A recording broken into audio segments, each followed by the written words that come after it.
नमस्कार मेरे साथियों।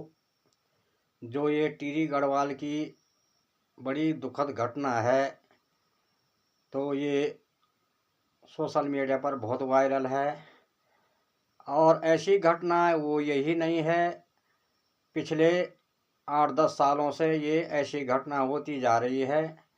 ऐसी घटना पहले इधर नहीं होती थी, दूर दूर सुनाई देती थी ऐसी घटना, लेकिन अब यही हमारे सामने होती चली आ रही है ये घटना।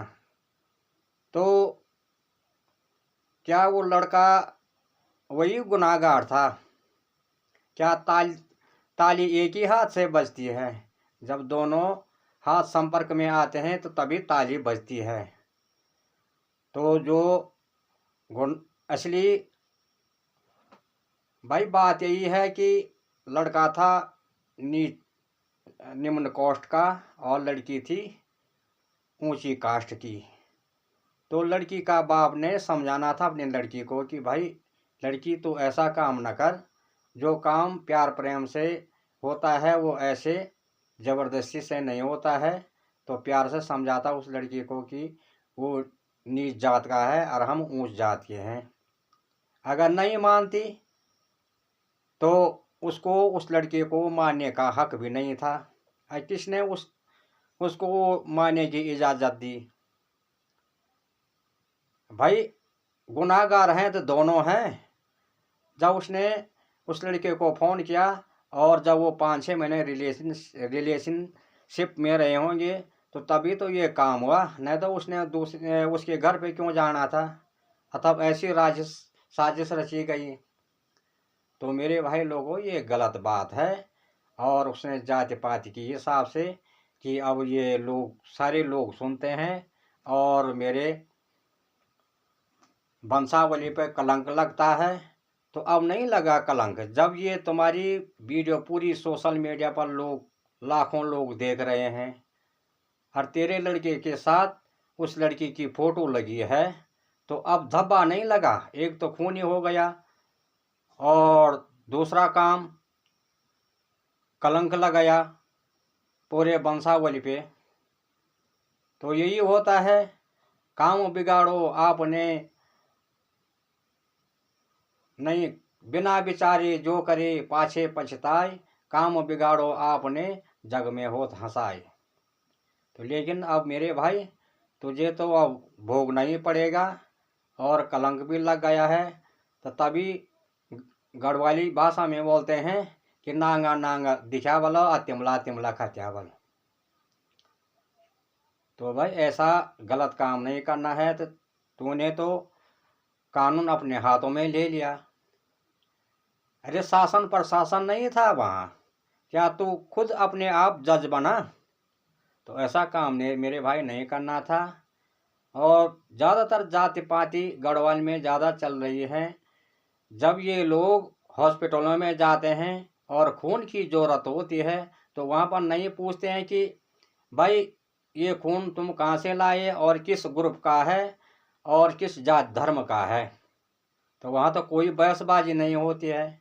होटलों में जाते हैं, वहाँ भी नहीं बोलते हैं कि भाई ये कारीगर ये खाना किसने बनाया, किस जाति धर्म का है ये है। जब हमारा जाति धर्म का होगा तभी हम खाना खाएंगे।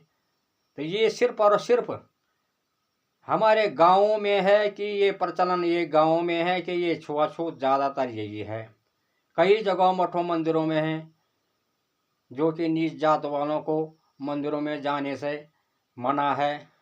तो भाई मेरे भाई लोगों, आप लोग क्यों जाते हैं ऐसे मठों मंदिर में? मत जाया करो ना। भगवान तो कण कण में बस विराजमान है।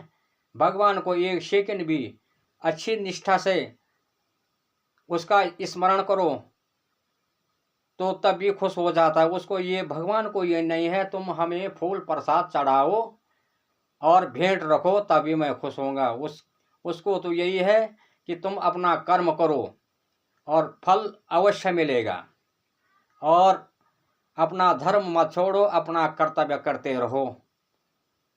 कोई गरीब आदमी है उसकी मदद करो, कोई भूखा प्यासा है उसको खाना खिलाओ, पानी पिलाओ।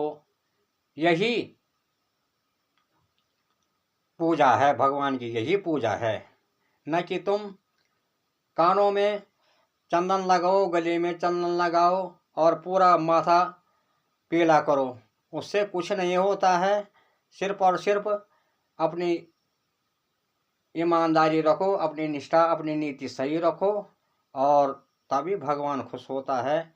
ये अगर पत्थर पूजने से अगर पेट भर जाता तो हम दिन भर पत्थर ही पूज दे, लेकिन ये नहीं है। भगवान तो आदि, जिसका आदि और अंत नहीं मिलता है, ये तो भव सागर है, इसको पार करना बड़ी मुश्किल है। और फिर बोलते हैं कि ये जातियां बल भगवान ने बनाई। अरे भगवान किस जात का है? भगवान की कोई जात नहीं, कोई पात नहीं। आंख बंद करो तो जो दिखाई देता वही भगवान है। सिर्फ अपनी ईमानदारी होनी चाहिए, अपनी नीति सही होनी चाहिए, वही भगवान की पूजा है, उसी में भगवान खुश है। तो ये जाति पाति मेरे भाई लोगों भगवान ने नहीं बनाई है, ये जाति बनाई है, इंसानों ने बनाई है और काम के आधार पर बनाया ये जात। जिसने पूजा पाठ का काम किया उसको ब्राह्मण बोला गया, जिसने ये लोहा पीटने का काम किया उसको लोहार बोला गया, जिसने ये क्या नाम कहते हैं तांबे के बर्तन बनाए तो उसको